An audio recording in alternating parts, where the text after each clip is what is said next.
여러분 안녕하십니까? 수요일 YTN 뉴스나이트 시작합니다. 중국의 전승절 80주년 열병식에서 시진핑 주석과 김정은 위원장 그리고 푸틴 대통령이 나란히 섰습니다.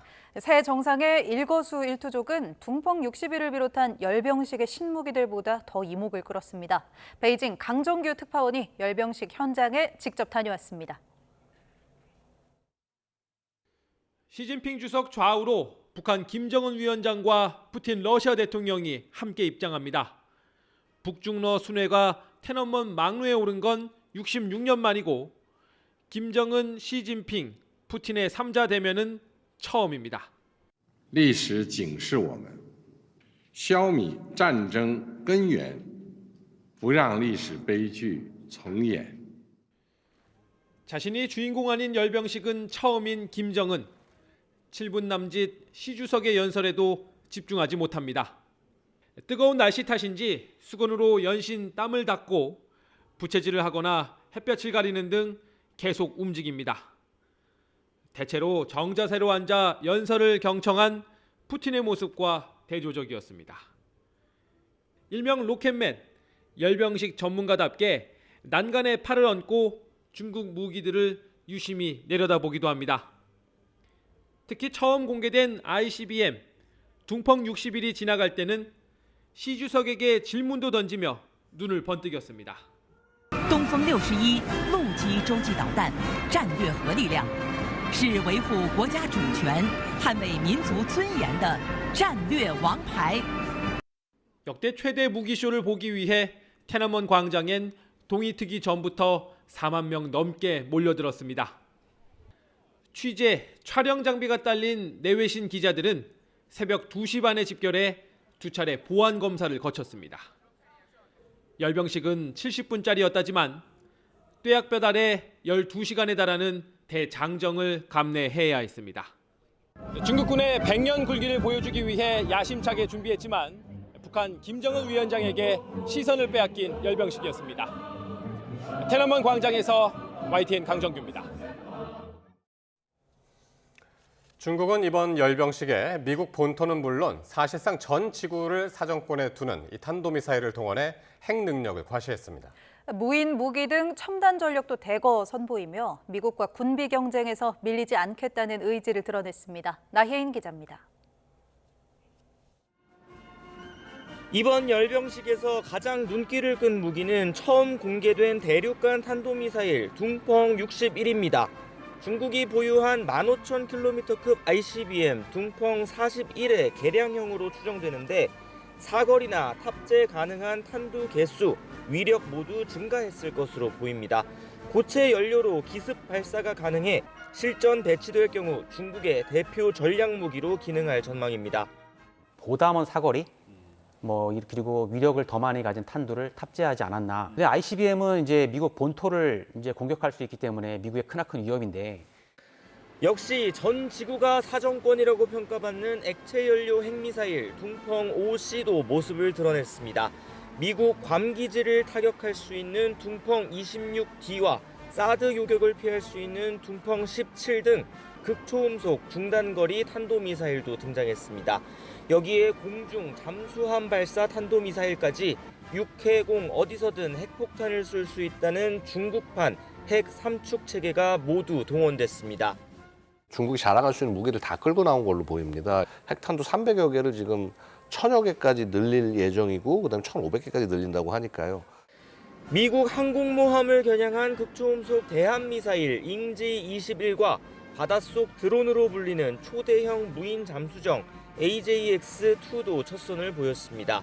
중국은 태평양에 섬나라를 잇는 자체 해상 방어선 도련선을 설정하고 이들 무기를 앞세워 미국의 접근을 억제하는 방어 전략을 세우고 있습니다.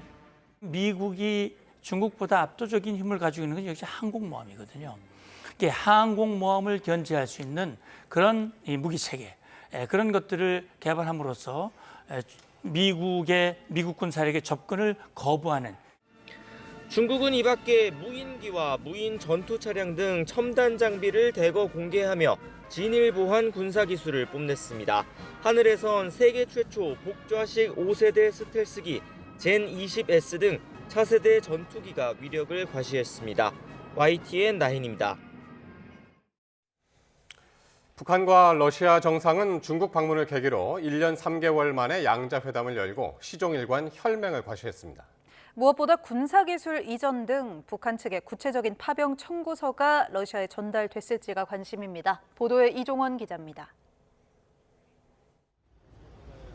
김정은 북한 국무위원장과 푸틴 러시아 대통령이 전승절 리셉션 행사를 마치고 나란히 걸어 나옵니다. 서로 먼저 타라며 브로맨스를 연출하더니 같은 차량에 함께 올라 회담장에 도착했습니다. 먼저 말문을 연 푸틴 대통령은 우크라이나전에 파병된 북한군부터 치켜 세웠습니다.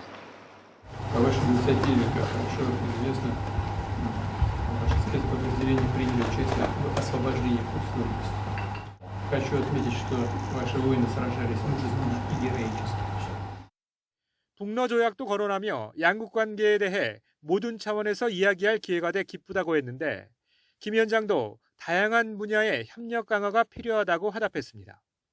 김 위원장은 러시아 파병에 대해선 이렇게 표현했습니다. 중국과 러시아 인민을 위해서 할 수 있는 것이 있다면 또 해야 되는 것이 있다면 그 형제적인 그 의무로 우리가 감당해야 될 의무로. 이번 북러 정상회담은 지난해 6월 평양에서 상호 자동 군사 개입 조항이 담긴 북러 조약을 체결한 지 1년 3개월 만입니다. 무엇보다 북한군의 러시아 파병 이후 김정은과 푸틴의 첫 만남입니다. 이미 12,000여 명을 파병한 북한은 6,000명 규모의 3차 파병도 계획 중으로 지금까지 전사자는 2,000여 명에 달하는 것으로 추산됩니다. 앞서 김 위원장은 중국 방문을 목전에 두고 파병 전사자 유족을 불러 대대적인 위로 행사를 열었는데 북러 정상회담을 염두에 둔 행보란 분석이 잇따랐습니다. 귀중한 그들의 생을 지켜주지 못한 미안한 마음을 안고 유가족들 모두에게 다시 한번 속죄합니다. 공개된 모두 발언에서 양 정상 모두 협력을 강조한 만큼 비공개 회담을 통해 구체적인 파병 보상 논의가 이뤄졌을지 주목됩니다. YTN 이종원입니다. 이번 전승절 행사에서 우원식 국회의장과 김정은 북한 국무위원장이 만날지도 관심이었는데요. 두 사람이 만나서 악수를 하고 짧은 대화도 나눈 사실이 확인됐습니다. 한편 김 위원장의 딸 주애는 공식 석상에서는 모습을 드러내지 않았습니다. 이어서 황보혜경 기자입니다. 중국天安문 광장 막루에 오른 지도자 가운데 우원식 국회의장은 오른쪽 제일 끝에 앉았습니다. 시진핑 중국 국가주석 바로 옆에 자리한 김정은 북한 국무위원장과는 한눈에도 꽤 먼 위치. 단체 기념 촬영 때도 우 의장과 김정은 위원장은 멀찌감치 떨어져 있었습니다. 예상대로 만남이 불발된 걸까? 하지만 국회의장실은 우 의장이 열병식 참관에 앞서 김 위원장과 악수했다고 전했습니다. 두 사람 사이 짧은 대화도 오간 거로 파악됐습니다. 만나게 되면 한반도의 평화 문제에 관해서 논의를 하게 되겠습니다만 그런 기회가 있을지는 잘 모르겠고 현장에 가봐야. 우 의장은 또 북러 회담을 앞둔 러시아 푸틴 대통령을 통해 남북이 평화와 번영의 시대를 열어나가길 희망한다. 어려운 상황에서도 한반도 평화를 정착시키는 일이 매우 중요하다는 메시지도 김 위원장에게 전달했습니다. 우 의장은 시진핑 주석과 만나서는 오는 10월 말 경주 에이펙 정상회의에 참석해달라고 당부했습니다. 중국 베이징역에 도착했을 당시 김 위원장 한 걸음 뒤에서 모습을 드러냈던 딸 주애는 정작 전승절 행사장에선 자취를 감췄습니다. 김 위원장 홀로 레드카펫을 밟았고 리셉션에 참석한 여동생 김여정과 달리 부인 리설주도 포착되지 않았습니다. 주애에게 사실상 퍼스트레이디 역할을 맡길 거란 일각의 관측과 달리 철저히 모습을 감춘 건데 행사 이목이 주애에게 쏠리는 것을 막기 위한 조치란 분석이 나옵니다. 중국과의 사전 협의가 있었기 때문에 도착하는 장면에 김주애가 공개된 것이고요. 그리고 이번에 행사에는 김주애가 참여하지 않는 것도 전승절에 좀 더 집중하려고 하는 그 중국의 의도가 있었다라고. 비록 공식 석상엔 모습을 드러내지 않았지만 공식 외교 무대에 만 12살 주애가 동행한 것 자체로 일종의 후계자로 눈도장을 찍기엔 충분했단 평가도 나옵니다. YTN 황보혜경입니다. 네, 이렇게 김정은 북한 국무위원장이 시진핑 중국 국가주석 그리고 푸틴 러시아 대통령과 함께 테남먼 막루에 나란히 서면서 다자 외교 무대에 데뷔를 했습니다. 네, 또 뒤이어 푸틴 러시아 대통령과 별도의 양자 회담도 열었습니다. 네. 조한범 통일연구원 석좌 연구위원과 얘기 더 나눠보도록 하겠습니다. 어서 오십시오. 안녕하세요. 자, 지금 이제 9시 45분. 베이징은 1시간 좀 늦게 가니까요. 예. 8시가 넘은 시간인데 지금쯤이면 지금 뭘 하고 있을까요? 공연 보겠죠. 아, 공연이요? 예, 공연 아마 저녁 리셉션 끝났을 것 같고 예. 공연이 있지 않을까 현재 내일 정도는 그림이 나오지 않을까 싶은데요. 그러니까 일정이 예. 거의 이제 끝나가는 상황이니까요 오늘은. 예. 이제 지금 이제 궁금한 게 이제 오늘 뭐 행사는 다 지나갔고 이제 북러 정상회담이 꽤 길게 이제 진행이 됐고. 그렇죠. 근데 아직 북중 정상회담 얘기가 없거든요. 그래서 지금 이 밤에 북중 정상회담을 할 것 같지는 않고 아마 공연 정도 하지 않을까 좀 싶네요. 예. 그렇다면 내일 이후에 북한으로 돌아가는 그런 일정을 좀 예상해 볼 수 있겠는데요? 왔는데 북중 정상회담을 안 하고 간다는 건 좀 허전하죠. 그러니까 북중 정상회담이 내일 정도 있지 않을까. 그리고 오면 보통 몇 군데 들렸다 가거든요. 특히 이제 주로 이제 경제적인 발전 지역이나 의미 있는 지역들 이런 데를 가거든요. 그리고 또 하나는 지금 김주애가 개차에서 내리는 모습만 나왔거든요. 예. 근데 그렇게 왔다 아빠 따라 왔다 그냥 가지는 않을 거거든요. 그러면 동선을 분명히 노출을 할 건데 예. 그러면 지금 퍼스트 레이디를 동반한 정상도 있고 아닌 부부 동반이 아닌 사람도 있어요. 네. 그럼 김주애는 퍼스트 레이디의 형태로 왔지만 13살이거든요. 2013년생. 그럼 막내에 못 올라가죠. 예. 올라가면 또 김주애한테 시선이 쏠리니까 중국으로서 또 부담이죠. 그러면 지금 공식적인 뭐 리셉션 자리도 아직은 안 나왔어요. 예. 그러면 김주애를 데리고 갔으면 분명히 김주애를 북한의 차기 후계자로 위상을 정립할 생각이 컸을 텐데 그냥 돌아가면 허전하죠. 그러면 분명히 이제 김정은 위원장이 몇 군데 들릴 텐데 거기는 이제 모습을 노출할 가능성이 있죠. 그러니까 몇 군데는 간다는 얘기죠. 주의 입장에서는 중국이 처음이겠네요. 처음이죠. 예. 중국 방문 자체가. 예. 예. 자, 그래서 이제 저 앞서서 이제 화면으로 쭉 봤습니다만 어쨌든 김정은 위원장이 첫 다자 무대였단 예. 말이에요. 보통 이제 양자 회담에서는 뭐 자주 봤습니다만은 여러 나라 이제 정상들과 함께 있는 모습이었는데 그 모습은 어떻게 보셨습니까? 여러 나라 하고 있었지만 아무하고도 얘기하는 모습이 없거든요. 결국은 시진핑 주석 옆에만 붙어 있었거든요. 네. 지금 26개국이라고 그러는데 지금 시진핑 주석이 있고 그러니까 우푸틴, 오른쪽인 푸틴이고 좌정은이거든요. 예. 근데 북한 국력이 저 26개 국가 중에 거의 최하위거든요. 그럼 뒤에 있는 사람들은 짜증나죠. 나보다도 별로 그거 아닌 것 같은데 맨 앞에 세우지? 그러니까 다자 무대 형식이긴 하지만 시진핑 주석이 극진히 김정은 위원장을 예우하는. 예. 그러니까 북한을 이제 저 장면도 있지만 열병식에서도 시 주석이 착석해서 대화하는 장면이 첫 장면이 김 위원장하고 대화하는 장면이거든요. 그 CCTV가 중국은 모든 게 통제가 되기 때문에 예. 그런 게 사전에 기획이 안 되고 그렇게 나올 수가 없어요. 네. 그 푸틴 대통령과 대화하는 것도 더 먼저 나왔거든요.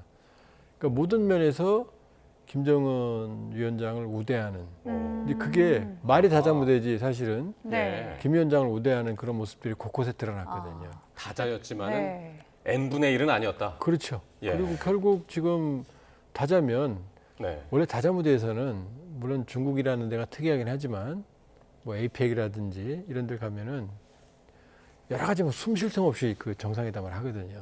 근데 그런 게 전혀 없잖아요. 네. 그러니까 그렇게 보면 말이 다자지 사실은 시진핑 주석이 불렀고 그리고 몸값을 최대한 올린 김 위원장이 갔다 이렇게 볼 수가 있고 여기에 이제 푸틴 대통령이 양해를 했다 이렇게 봐야겠죠. 이 김 위원장의 옷차림도 사실 어느 정도 좀 국제 기준에 맞췄달까요? 이제 인민복 대신 다른 나라 정상들이 흔히 착용하는 양복에 이제 금색 넥타이까지 메고 왔단 말이죠. 어느 정도 이제 정상 국가로 좀 인정을 받으려는 그런 모습으로 좀 맞춰서 온 것 같은데요. 이제 그런 얘기들 많이 하는데요. 사실은 저기서 양복 안 입은 사람은 시진핑밖에 없어요. 모두 양복을 입었습니다. 예. 그 양복을 입는 게 정상입니다. 저기서 만일에 김정은 위원장까지 인민복을 입었다고 그러면 그게 이상한 거죠. 그러니까 일반적인 그 매뉴얼에 맞췄다 이렇게 볼 수가 있고 또 김정은 정권은 초기부터 보통국가, 정상국가를 지향을 했어요. 그러니까 김정일 위원장은 기억나시겠지만 김정일 국방위원장이었거든요. 예. 근데 누구도 국방위원장 이거를 정치직함을 안 내세우거든요. 그 당시에는 비상체제였고 성군정치였기 때문에 국방위원회라는 비정상적인 체제에 직함을 냈거든요. 그러니까 김정은 정권은 집권하자마자 국방위원회를 내각, 국무위원회로 바꿨거든요. 그다음에 리설주도 바로 내보였고 그러니까 큰 틀에서 보면 보통국가를 지향을 한다. 그리고 저기에 맞는 매뉴얼대로 했다. 지금 다 양복이거든요. 네. 시수석 빼고는. 그렇군요. 자, 오늘 전승절 내용을 좀 이제 살펴볼 텐데 미국 입장에서는 아무래도 이제 신경을 쓰일 수밖에 없는 그런 발언도 나왔었습니다. 시진핑 주석의 발언 한번 듣고 오겠습니다. 取得近代以来反抗外敌入侵的第一次完全胜利。今天，人类又面临和平还是战争、对话还是对抗、共赢还是零和的抉择。中国人民坚定站在历史正确一边，站在人类文明进步一边，坚持走和平发展道路，与各国人民携手构建人类命运共同体。 평화냐 전쟁이냐, 대화냐 대결이냐, 상생이냐 제로섬이냐. 그러니까 중국 대 누구, 특정 국가인데 특정 국가 얘기는 안 했지만 모두들 미국으로 생각을 하고 있더라고요. 그 중국의 특징이에요. 네. 미국은 중국이라고 딱 찍습니다. 한 놈만 팬다. 항상 중국을 넣습니다. 근데 중국은 항상 누구라고 말 안 합니다. 그런데 누가 봐도 미국인. 이제 저게 좀 안 나왔습니다만은 이 외세와의 대결이라는 표현이 나오거든요. 외세. 네. 외세. 그 외세는 미국을 말하는 거거든요. 그러니까 이제 일본과의 항일 이것도 있지만 그다음에 외세라는 표현이 나오거든요. 그리고 이제 전쟁이냐 평화냐. 그게 뭐냐면 이제 트럼프 얘기거든요. 대화할 거냐 아니면 충돌할 거냐. 그 얘기거든요. 그러니까 노골적으로 지금 중국을 제압하겠다는 트럼프의 인파이팅에 대해서 이제 시진핑 주석은 아웃복싱을 하는 거죠. 이제 툭툭 던지면서 사실은 미국을 겨냥하지만 노골적으로는 자극하지 않는. 지금 트럼프 그다음에 미국 이런 단어가 한 번도 안 나왔거든요. 그러게요. 근데 트럼프 대통령이나 미국의 안보 전략서에는 항상 중국에 박힙니다. 명문화됩니다. 이제 그 차이라고 볼 수 있죠. 트럼프 대통령도 뭐 가만히 있지 않았습니다. 직접적인 메시지를 또 냈죠. 여기에는 이제 SNS에 글을 올려서 좀 생색을 낸달까요? 중국의 전쟁 승리에 예전에 많은 미국인의 희생이 있었다는 점을 기억하라. 이렇게 또 말을 시작하면서 상대로 음모를 꾸미고 있는, 미국을 상대로 음모를 꾸미고 있는 러시아 푸틴 그리고 김정은에게도 안부를 전해달라. 뭐 이런 글을 올렸습니다. 예. 네. 덕담은 아니죠. 음모라고 그랬으니까요. 네네. 그리고 이제 사실 미국이 물론 이제 마오쩌둥 군대는 아니지만 이 플라잉 타이거 같은 그런 비행 부대가 실제로 중국에서 중국을 위해서 일본하고 싸웠어요. 그리고 많은 그 미국의 지원을 받았고 그 얘기를 하는 거고요. 그리고 이제 푸틴하고 김정은에게 안부를 전해줘라. 이거 뼈 있는 말이거든요.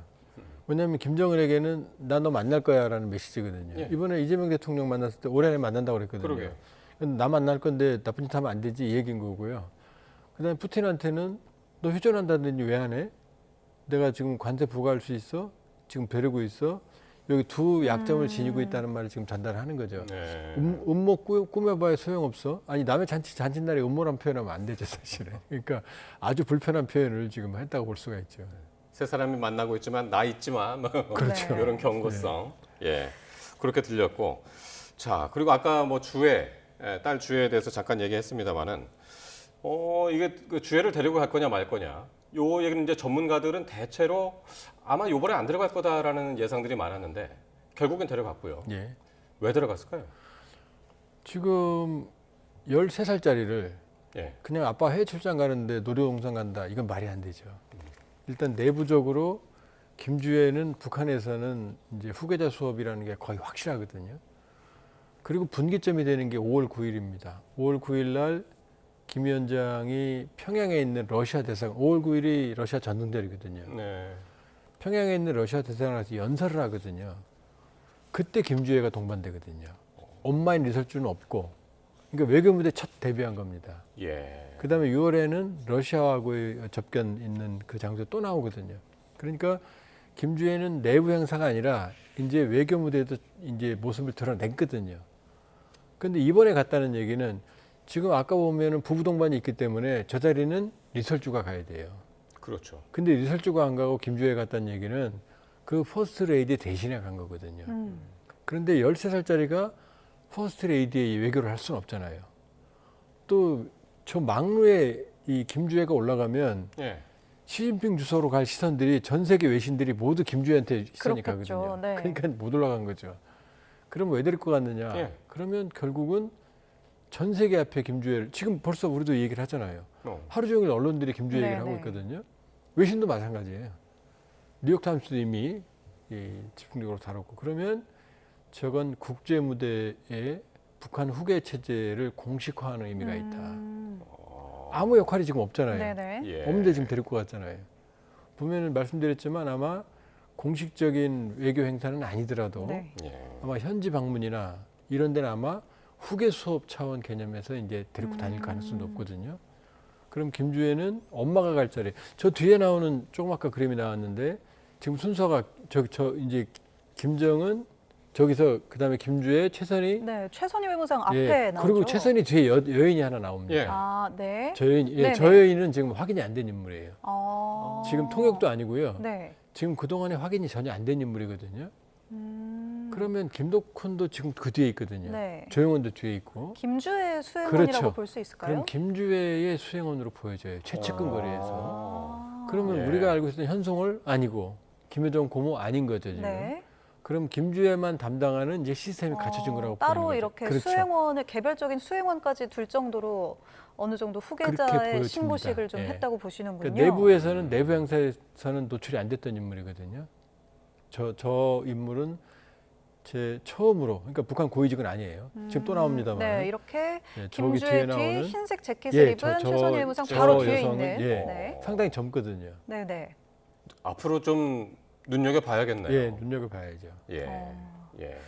네, 이렇게 또 말씀 좀 흥미로운 이야기를 해주셨습니다. 전승절 행사를 마친 뒤에 김정은 국무위원장과 푸틴 러시아 대통령이 회담을 열었는데 이 부분도 좀 주목할 만합니다. 여기에서 김 위원장이 형제 의무다 파병에 대해서 이렇게 발언을 했어요. 상당히 밀착을 했다고 봐야 될 텐데요. 뭐 이미 이제 북한 내부에서 이제 전사자들에 대한 행사를 2번이나 했습니다. 합치니까 300명이 넘어요. 그러니까 국정원 판단이 올해 4월 기준으로 600명이었거든요, 전사자가. 근데 제가 계산을 제 나름대로 해보니까 전사자가 1000명에서 한 2000명 사이가 나와요. 그래요? 예, 왜냐면 그 1차 추모 때 벽에 걸리는 게 100명이 좀 넘었거든요. 네. 근데 대부분이 장교였어요. 그럼 장교면은 그 장교보다 일반 병사의 전사 비율이 훨씬 높거든요. 네. 근데 그게 1차였거든요. 예. 그렇게 보면 600명보다 4월 기준 600명보다 훨씬 많은 희생이 있을 거다. 이렇게 볼 수가 있고. 예. 그렇게 보면 지금 푸틴 대통령 말대로 쿠르스크의 러시아 편을 해방. 왜냐하면 우크라이나가 거꾸로 거긴 점령했거든요. 북한이 절대적으로 역할을 했다고 볼 수 있습니다. 그리고 지금 우크라이나 추가적인 러시아에 대한 공격을 막는데 그 방어선도 북한이 결정적으로 역할을 하고 있거든요. 그러니까 사실은 푸틴 대통령의 입장에서, 그러니까 최근에 어떤 경우까지 있냐면 우크라이나 발표는 좀 과장이 있지만 최근 사용되는 무기의 40%가 북한제다. 그다음에 최근 우크라이나 손실의 60%가 북한제 무기다. 이게 얼마 전에 얘기거든요. 그렇게 보면 절대적이네요. 예, 푸틴은 이번에 지금 모두 발언에서 모두 발언만 공개됐어요. 합치니까 한 6, 7분 되는데 한 7, 8분 됩니다. 통역까지 치면 보면은 그렇게 정말 고맙다. 영웅적 행위였던 거고 김정은 위원장은 형제니까 예. 형제 의무를 했다. 또 필요하면 하겠다. 이렇게 얘기를 했거든요. 네. 그러니까 앞으로도 밀착을 계속 이어가겠다라는 거고 지금 상당히 긴 회담을 했거든요. 저기서 남의 나라에서 2시간 반 예. 정도 했죠. 그러면은 상당히 많은 현안들까지도 지금 논의가 됐을 가능성이 있다. 향후 러우 전쟁의 휴전 모드로 가는 상황에서의 북러 관계, 예. 그다음에 주고받을 것들, 대처다 좌표 이런 것들에 대한 많은 얘기들이 오갔을 거다 이렇게 볼 수 있죠. 예.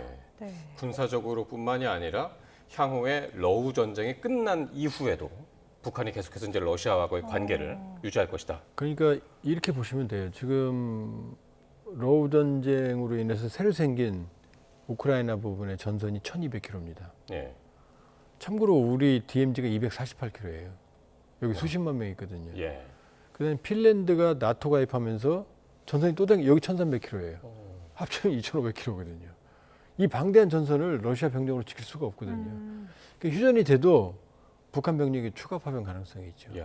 그다음에 휴전할 때는 땅 뺐기 때문에 더 싸움이 치열해지거든요. 예. 네. 그럼 휴전하는 과정에 더 많은 병력이 필요할 수 있거든요. 그러니까 이번에 아마 추가 파병 논의도 있었을 가능성이 있다. 이렇게 볼 수 있죠. 그럼 어떤 형태로든 뭐 러시아와 우크라이나의 휴전 얘기가 나오더라도 이 북한이 러시아에 내밀 청구선은 점점 더 길어지겠네요. 커지죠. 커지죠. 근데 이제 문제는 뭐냐면 러시아가 북한에 줄 수 있는 건 첫째 군사기술, 두 번째 경제적 지원인데 경제적 지원 부분이 물음표예요. 왜냐하면 많은 돈이 들어갔다면 달러가 들어갔다면 북한 내 환율이 떨어져야 되거든요. 근데 지금 거의 2배 수준이에요. 1년 전에 비해서. 쌀값도 거의 2배 수준이고요. 네. 그리고 러시아는 산업 기반에 취약하기 때문에 줄 게 없습니다. 석유, 밀가루 정도, 군사기술. 거의 북한 대외 교육의 95%에서 사실상 100%를 중국에 의존해요.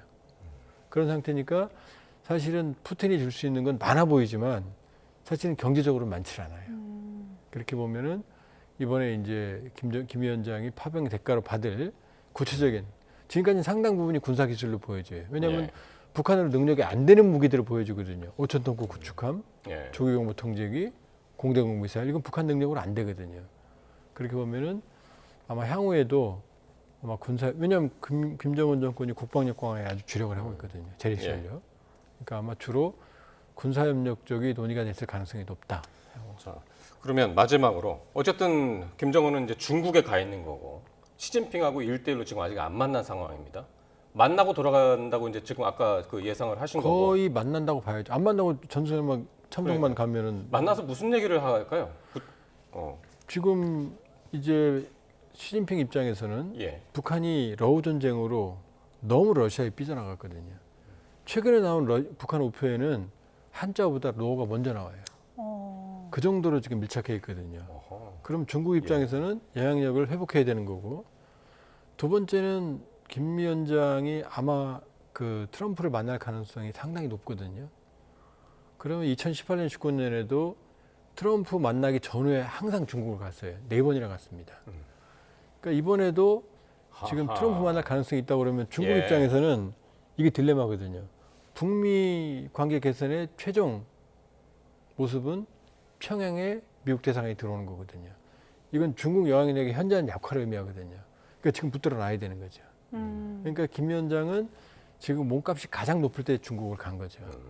그렇게 보면은 지금 시진핑 주석이 그냥 불러서 밥만 먹여서 보내기는 않을 거고 상당히 많은 논의들을 북한을 중국의 영향권 내에 두는 얘기들을 할 거고 북한은 또 경제적으로 네. 좀 어려우니까 그럼 군사기술은 경제에 당근을 러시아한테 받아야 되는 받더라도 거죠. 쌀은 중국한테 받을 수 있다. 뭐. 그러니까 이런 말이 이렇게 나오는 볼 수 거죠. 있네요.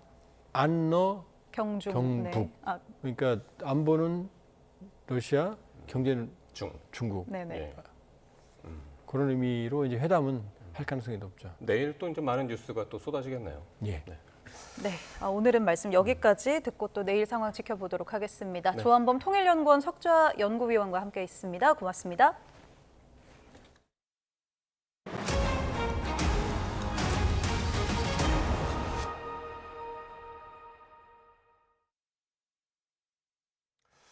네, 김건희 씨가 통일교 측으로부터 선물을 받고 정부 차원에서 돕겠다는 취지로 화답한 것으로 특검 조사 결과 드러났습니다. 특검은 김 씨 공소장에 김 씨를 국정 운영에 관여한 사람이라고도 적시를 했습니다. 안동준 기자가 보도합니다. 특검은 김건희 씨가 통일교 세계본부장이던 윤영호 씨와 직접 통화한 걸 2차례로 특정했습니다. YTN이 확보한 김 씨 공소장을 보면 두 사람의 첫 통화는 대선 3주 정도 뒤인 2022년 3월 30일쯤 성사됐습니다.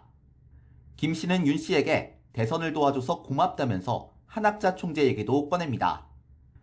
이후 김 씨가 건진법사를 통해 통일교 측으로부터 샤넬 가방 2개와 인삼차를 전달받았다는 게 특검 수사 결과입니다. 두 번째 통화는 1,200만 원짜리 가방이 건너간 직후에 이뤄졌는데 김 씨는 이 통화에서 정부 차원에서 통일교를 돕기 위해 노력하고 있다는 취지의 언급을 한 것으로 조사됐습니다. 특검은 특히 김건희 씨는 대통령 직무에 해당하는 국정 운영에 직간접적으로 관여한 사람이라고 공소장에 적시했습니다. 특검에 처음으로 소환됐을 때 김 씨가 했던 이 말과 정반대입니다. 국민 여러분께 저같이 아무것도 아닌 사람이 이렇게 심려를 끼쳐서 진심으로 죄송합니다. 수사 잘 받고 나오겠습니다.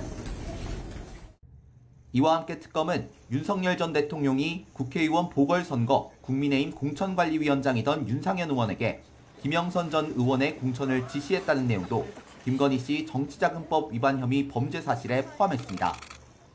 YTN 안동준입니다. 이재명 정부 첫 민정수석을 지낸 오광수 변호사가 어제 통일교 한학자 총재 변론을 위해 김건희 특검팀에 방문한 것으로 파악됐습니다. 김건희 특검팀은 오늘 정례 브리핑에서 오 변호사가 어제 특검 사무실에서 통일교 청탁 의혹 사건을 담당하는 특검보를 만나 변론을 하고 갔다고 말했습니다. 앞서 특검이 한 총재 소환 계획을 밝힌 가운데 조사 일정에 대한 입장을 전했을 것으로 보입니다. 오 변호사는 이재명 정부 첫 민정수석으로 임명됐다가 부동산 차명관리 의혹으로 나흘 만에 낙마했습니다. 내란 특검은 윤석열 전 대통령의 비상계엄이 지난해 3월 정도부터 준비된 거라 보고 있습니다. 이와 관련해서 특검은 당시 여당이었던 국민의힘 추경호 전 원내대표가 계엄을 미리 알고 있었을 가능성을 배제할 수 없다고 보고 수사를 이어가고 있습니다. 권준수 기자가 보도합니다. 연 이틀 국민의힘 원내대표실 강제 수사를 시도한 내란 특별검사팀은 추경호 전 원내대표의 계엄 관여 여부를 들여다보고 있습니다. 압수수색 영장에는 내란 중요임무 종사와 직권남용 혐의가 적시됐는데 특검은 추 전 원내대표가 계엄 당일 의원총회 장소를 국회로 공지했다가 다시 국민의힘 당사로 변경한 걸 두고 소속 의원의 계엄 해제 표결을 방해한 것 아닌지 의심하고 있습니다. 특검은 또 추 전 원내대표가 계엄을 사전에 인지했을 가능성도 배제할 수 없다고 보고 있습니다. 윤석열 전 대통령의 비상계엄이 지난해 3월부터 준비되기 시작한 점을 비춰 같은 해 5월 원내대표 자리에 오른 추경호 의원과도 소통이 있지 않았겠느냐는 겁니다. 때문에 특검은 원내대표 선출일로부터 기간을 잡아 압수수색 영장을 발부받았는데 당시 여당의 원내대표가 계엄에 관여했을 것이라고는 생각할 수 없지만 모든 가능성을 열어두고 명확히 진상을 규명할 필요가 있다고 강조했습니다. 특검은 국회에 계엄 해제 요구한 의결을 앞두고 국민의힘 원내대표실에 추 의원과 함께 있었던 8명가량의 인원에 대해서도 조사가 불가피하다고 보고 있습니다. 원내대표실에서 이뤄진 의사결정 과정을 파악하기 위해서인데 특검은 압수물 분석을 마치는 대로 추 의원을 포함해 관련자 소환 일정을 조율해 나갈 거로 보입니다. YTN 권준수입니다. 계엄 해제 표결 방해 의혹을 수사하는 조은석 특별검사팀이 국민의힘 원내대표실 등에 대한 압수수색을 재차 시도했습니다. 강제 수사에 반발하면서 농성하는 국민의힘 측 주장을 일일이 반박하면서 적법한 영장 집행에 협조해달라고 촉구했습니다. 조성호 기자입니다.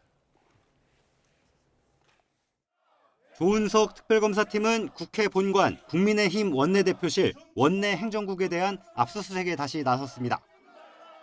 추경호 전 원내대표가 계엄 당시 국회의 해제 의결을 방해했다는 의혹 관련 증거를 확보하려는 겁니다. 전날 영장을 집행하려다 반발에 막혀 철수했는데 국민의힘 의원들 농성에 또다시 가로막혔습니다. 박지영 특검보는 언론 브리핑에서 법원이 발부한 적법한 영장이란 점을 강조했습니다.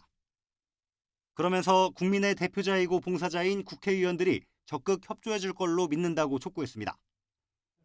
다만 민의의 전당 내부 야당 원내대표실이란 장소 특성을 고려해 집행이 원만히 이뤄지도록 협의하고 있다고 강조했습니다. 국민의힘이 요구하는 임의 제출 방식은 불가하다는 입장을 거듭 내비쳤습니다. 박 특검보는 주요 증거가 원내대표실에 있는데 증거를 찾아달라고 할 수 없다고 했습니다. 그렇게 되면 증거를 수색하는 주체가 특검팀이 아닌 당직자가 되기 때문이란 설명입니다. 영장을 제시하지 않고 당직자들을 압수수색했다는 야당 반발에는 대상자 5명 모두 적법하게 집행됐고 사진도 촬영해뒀다며 명백히 사실과 다르다고 반박했습니다. 압수수색 영장을 미리 받아뒀다가 정치적 시기를 고려해 집행한 거란 국민의힘 주장도 일축했습니다. 국민의힘 전당대회 종료 이후인 지난달 27일 청구에 30일 새벽 2시에 발부받았고 방어권 보장을 위해 주말에는 집행하지 않았다고 설명했습니다. 또 9월 1일이 정기국회 개원일인 점 등 국회 의사 일정과 활동을 존중하는 차원에서 어제 집행하게 된 거라고 강조했습니다. YTN 조성호입니다.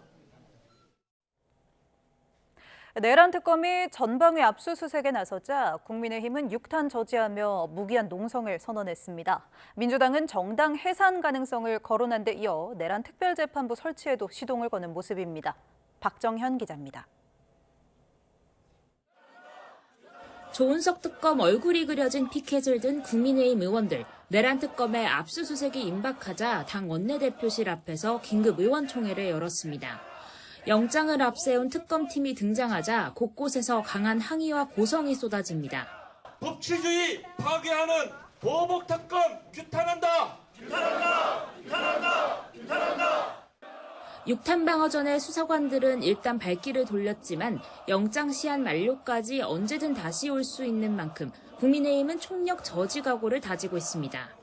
원내 심장인 원내대표실을 강제 수사하는 건 야당 말살 시도라면서 종일 의원총회와 규탄대회를 분주하게 열었고 특검에 대한 법적 조치에도 나섰습니다. 정치 깡패들의 저질 폭력입니다.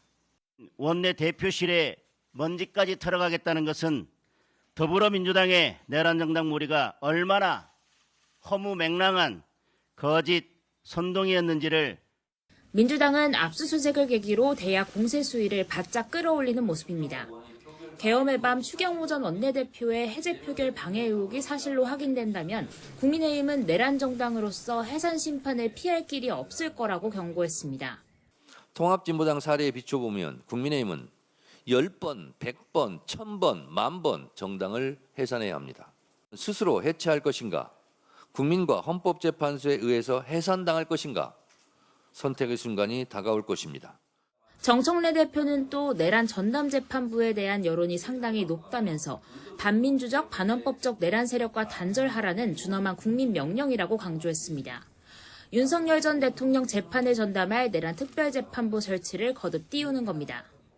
내란 종식과 내란몰이, 특검 수사를 고리로 한 여야의 극단적 주장 속에 정기국회 첫 주 국회에는 일촉즉발 긴장감이 계속되고 있습니다. YTN 박정현입니다. 더불어민주당이 검찰 개혁안이 반영된 정부 조직법 등과 관련한 당 소속 의원들의 여론을 막판 수렴했습니다. 검찰청을 대신할 수사기관을 행정안전부로 두자는 쪽으로 의견을 모았는데 지도부는 오는 7일 고위 당정회의를 거친 뒤 최종안을 공개할 계획입니다. 강민경 기자입니다. 법력권의 수건 사업, 검찰 개혁을 위한 166석 더불어민주당 입법 열차가 움직이기 시작했습니다. 검찰청을 없애고 중대범죄수사청과 공소청을 신설하는 내용이 담긴 정부조직법 개정안 발의를 위한 논의가 본격화한 겁니다. 특위가 짠 얼개를 토대로 당론을 수렴하는 의원총회를 소집한 지도부. 이딴 엇박자 논란, 불협화음 노출을 막기 위해 치열하게 토론하되 결론이 나오면 한 목소리를 내달라는 당부를 덧붙였습니다. 질서 있고 치열하게 토론하시고 그리고 내려진 결론은 또 질서 있게 잘 따라주실 것을 부탁드립니다. 의원총회에서는 예상대로 중대범죄수사청의 상급 기관을 어디에 두느냐가 최대 화두였습니다. 검찰 카르텔 종식을 위해 중수청을 행정안전부에 두자는 의견이 대다수였지만 중수청만큼은 총리실 아래에 놓는 게 어떻냐는 소수 의견도 나왔던 걸로 전해졌습니다. 정성호 법무부 장관이 국가수사본부에 이어 중수청까지 행안부가 관리하면 수사 권한이 집중될 수 있다는 우려를 제기했지만 정 장관과 같은 의견을 낸 의원은 없었습니다. 행안부에 두자는 의원님들이 대다수셨고 법무부에 두자는 의견은 없었습니다. 당 지도부에 일임하기로 했습니다. 지도부는 공청회와 청문회를 거친 뒤 일요일 고위당정협의회에서 단일안을 도출하고 곧바로 법안을 발의할 계획입니다. 정부조직법이 이번 달 말 본회의 문턱을 넘으면 정 대표가 공언한 추석 전 검찰개혁은 현실화됩니다. 당내 교통정리는 마무리됐지만 민주당의 고민이 아예 사라진 건 아닙니다. 당정 의견 최종 조율이라는 큰 산이 남았고 보안수사권 존폐 여부를 두고서는 아직 이견이 남아 있습니다. 진보 성향 시민단체에도 검찰개혁 세부 내용을 두고 엇갈린 의견과 우려가 함께 나오는 게 사실입니다. 시민단체는 당의 최대 지지 기반 가운데 하나인 만큼 이들의 마음을 얻지 못하면 여론의 지지도 기대하기 힘든 게 현실입니다. 민주당이 검찰개혁 골문을 열기 전에 마지막 숨고르기를 할 필요가 있다는 목소리가 나오는 이유기도 합니다. YTN 강민경입니다.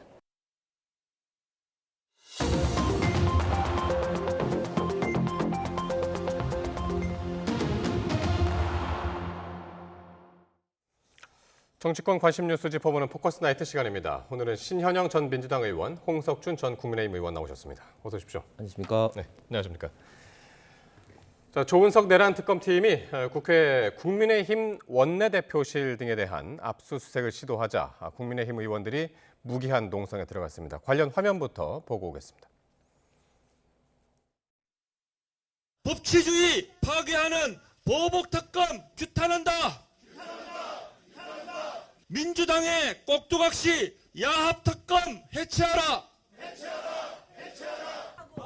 신문 좀 내놔봐. 신문 좀. 뭐 하는 사람이야?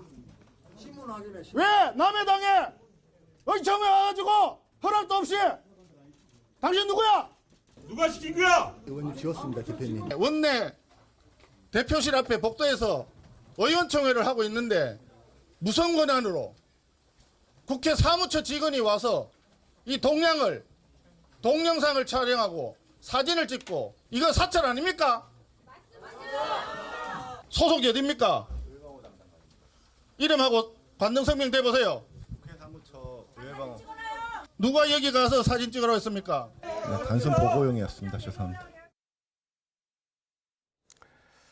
자, 국민의힘 의원들 그리고 당직자 또 보좌관들이 이 원내대표실 앞 복도 맨바닥에 줄지어 앉아서 이제 농성을 벌였는데요. 그런데 내란 특검이 국민의힘 원내대표실을 오늘 왜 압수수색을 하려고 했던 건가요? 실제로 12월 3일 날 비상계엄 날에 국민의힘 의원들은 108명 중에서 18명만 비상계엄 해제 표결에 참여하지 않았습니까? 네.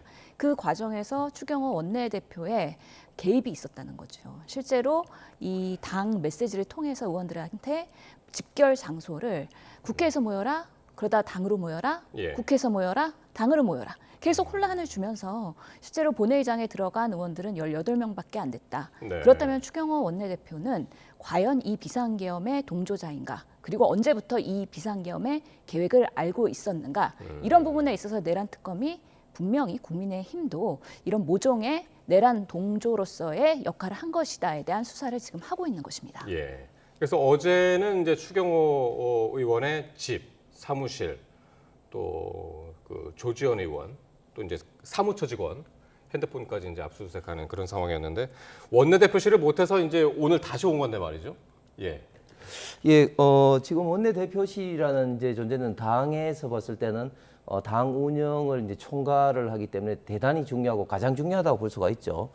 그런데 지금 이제 특검의 수사하는 진행을 보면 물론 뭐 해당되는 추경호 의원에 대해서 뭐 압수수색하는 것은 좋습니다. 그런데 이런 어떤 상황에서 당 어떤 그 사무처 일반 직원이라든지 네. 또 관련된 지금 현재 당 어떤 사무실 전체라든지 이렇게 되면은 당의 가장 핵심적인 어떤 정보 모두를 할 수밖에 없는 상황인데 이건 대단히 좀 무리할 수밖에 없는 상황이죠. 그다음에 조진 의원 같은 경우도 국방부 김용현 당시 장관과 통화를 했다고 하는데 통화 내용이 한 37, 8초라고 합니다. 그 내용에는 뭐 과거에 이제 그 지금 있었던 이제 군부대 이전에 대해서 뭐 어떻게 돼가냐 하니까 지역구 말씀하시는 거죠? 뭐 그게 어떻게 뭐 조지현 의원 나중에 뭐 이야기한다 그런 식으로 해서 사실은 뭐 아무런 관계가 없음에도 불구하고 지금 이렇게 현역 의원들에 대해서 마구잡이 압수수색한 것을 넘어서 당의 가장 중요한 원내대표실에 대해서 압수수색을 하려고 하니까 당연히 국민의힘 입장에서는 강력하게 반발할 수밖에 없는 그런 입장입니다. 국민의힘은 오늘 같은 경우는 이제 저렇게 앉아서 농성을 벌였는데, 그러니까 임의 제출 방식으로 하자는 건가요? 압수수색을 하더라도? 그렇죠. 왜냐하면 제가 좀 전에 말씀드린 것처럼 국민의힘 그리고 민주당도 이 원내대표실이라는 게 가장 중요한 어떤 정보가 있는 어떤 공간입니다. 원내대표실과 원내행정국에 대해서 압수수색을 하기로 했는데, 그러면 이 관련된 모든 당의 정보들, 비상계엄뿐만 아니라 모든 어떤 정보의 어떤 그 자료들이 압수수색 당할 수밖에 없기 때문에 이래서는 안 된다. 그렇기 때문에 그 특검에서 요구하는 어떤 목록이라든지 필요한 어떤 목록을 하면 거기에 대해서 이제 이미 제출하겠다. 이렇게까지도 협조 의사를 밝혔음에도 불구하고 지금 특검에서는 무조건 이제 압수수색 전면적으로 다 해야 된다. 이렇게 주장을 하기 때문에 특검의 지금 목적이 12.3 비상계엄을 둘러싸고 있는 어떤 수사인지 아니면 다른 것까지 지금 다 탈탈탈 털겠다는 건지 지금 모르기 때문에 강력하게 더 반발하고 있는 상황입니다. 특검은 그런 임의 제출 형식으로는 필요한 증거 수집이 어렵다. 오늘 이제 그렇게 해가지고 서로 타협이 안 된 것 같습니다. 오늘. 당연히 불가능하죠. 만약에 이것만 주세요 했을 때 그러면은 국민의힘 당직자 직원이 우리 이 정보 없습니다라고 하면은 그러면 못 받는 거잖아요. 압수수색의 의미가 있는 건가요? 실제로 지금 이 내란과 비상계엄에서의 압수수색으로 새롭게 드러난 사실들이 상당히 많지 않습니까? 김건희 씨 그 목걸이에 대한 것들도 결국에는 압수수색으로 진품 가품에 대한 것들이 확인이 됐고요. 통일교 같은 경우도 윤 본부장의 그런 뭐 청탁의 과정들, 문자 메시지 이런 거 다 압수수색으로 하는 거지 임의 제출 방식이 아닌 것입니다. 또 권성동 의원 뭐 차에서 그 차명폰도 나왔잖아요. 이런 거 압수수색으로 해야지 사실은 계속 부인하고 거부하고 은폐하다가 그제서야 사실관계가 나오면은 이슈짓고 얘기하고 있지 않습니까? 그만큼 국민의힘의 원내대표실이 정보의 보고라 그러면 왜 이걸 은폐합니까? 결국에는 특검을 거부하는 자가 범인이라고 국민의힘이 엄청나게 지난 21대 국회에서 계속해서 민주당에 얘기했습니다. 지금 특검과 압수수색을 거부하고 있는 국민의힘은 무엇을 은폐하고 있는 것인지 묻고 싶습니다. 그리고 이제 압수수색 대상 기간도 지금 서로 부딪히는 부분인데, 그러니까 언제부터 언제까지 기간 동안에 자료를 요구하냐 하면은 특검은 지금 비상계엄 논의가 2024년, 그러니까 작년 3월 정도부터 이제 진행이 됐다. 그렇게 보면서 5월 자료부터 지금 요구를 하고 있는 거거든요. 5월이면은 추경호 전 원내대표가 원내대표를 시작한 그 시점이죠. 그렇죠. 지금 특검에서 요구를 하고 있는 자료가 앵커께서 말씀하신 것처럼 기간적으로 봤을 때 정말 흐무맹랑하기 이를 데가 없는 거죠. 어떻게 5월 달부터 지금 현재 그 자료를 요구하는 겁니까? 그러면 결국은 추경호 원내대표가 임기를 시작하고 난 다음에 모든 어떤 자료를 달라고 이야기를 하고 있고 그리고 의심을 하고 있는 건데 이것은 뭐 누가 보더라도 굉장히 좀 무리할 수밖에 없다. 왜냐하면 지금 윤석열 전 대통령의 어떤 비상계엄 관련해서 지금 국방부라든지 정부 관계자들도 하나같이 여기 관련된 어떤 이야기를 들어본 적이 없다고 했는데 추경호 원내대표가 5월부터 이 비상계엄을 이제 인지할 수도 없는 것이고 그리고 관련된 어떤 그 당에 관련된 그런 어떤 자료가 이 5월 달부터 사실은 있을 게 사실은 별로 없습니다. 특히 비상계엄 관련해서 당에서 해야 될 일들이 여러 가지가 있지만 비상계엄 관련해서 자료가 5월 달부터 있을 이유가 사실은 없거든. 그렇기 때문에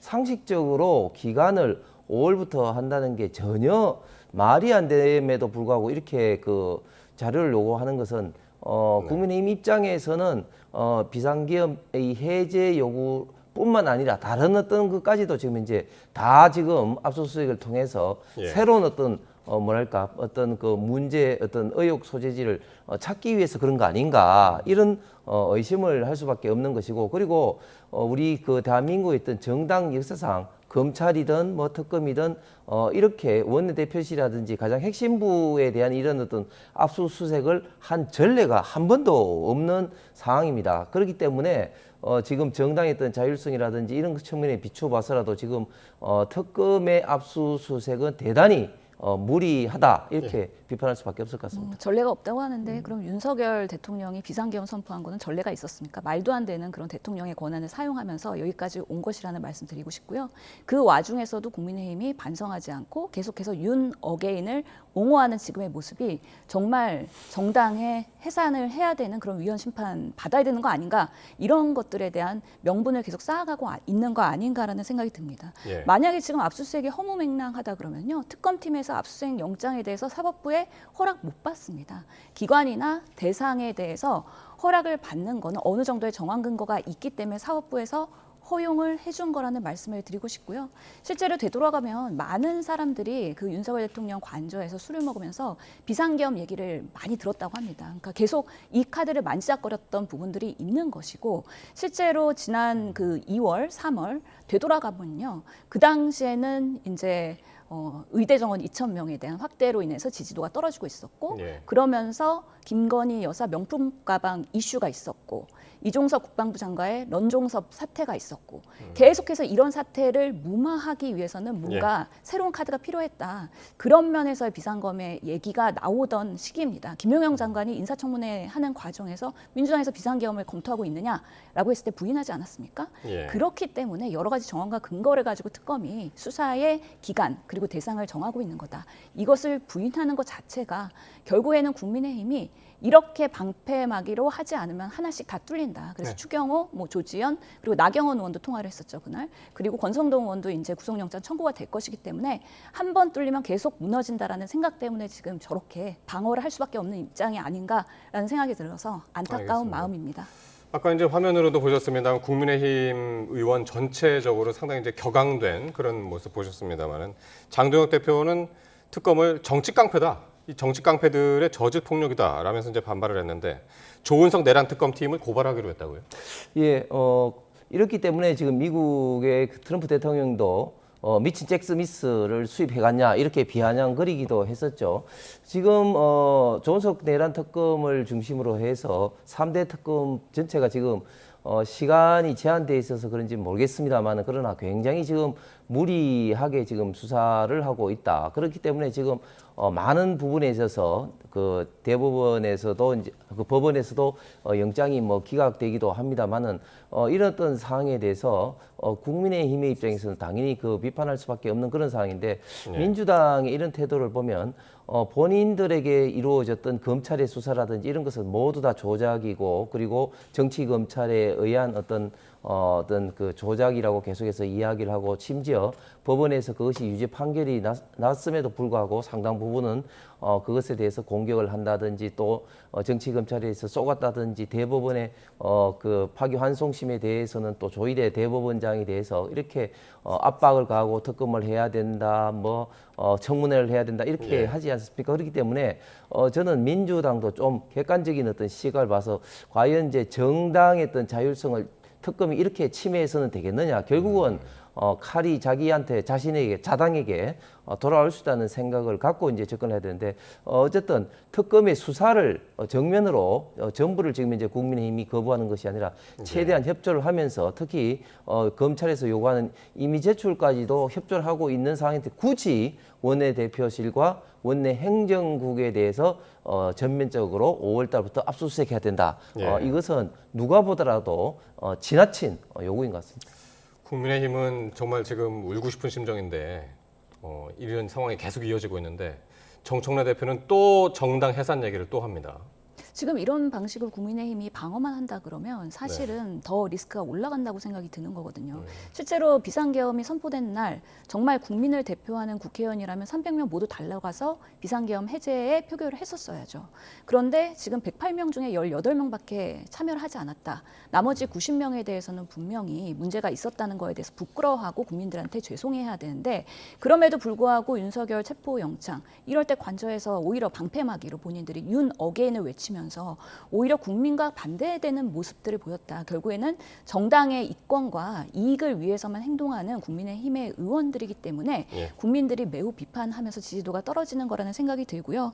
특히나 지금 특검에 정치적으로 고발을 한다고 하면서 정치적인 대응을 하는 거 아니겠습니까? 수사를 무마시키고 위축시키려는 그런 정치적인 행위인데 오히려 보수의 가치라고 하면은 헌법이나 아니면은 정말 법률에 근거해서 그 가치를 준수하는 것이 진정한 보수일 텐데 지금의 국민의힘의 모습은 너무 벗어난 것이다 하는 마음에서 보수가 언제 올바른 길을 찾아올 것인지에 대해서 깝깝한 마음만 드는 상황입니다. 알겠습니다.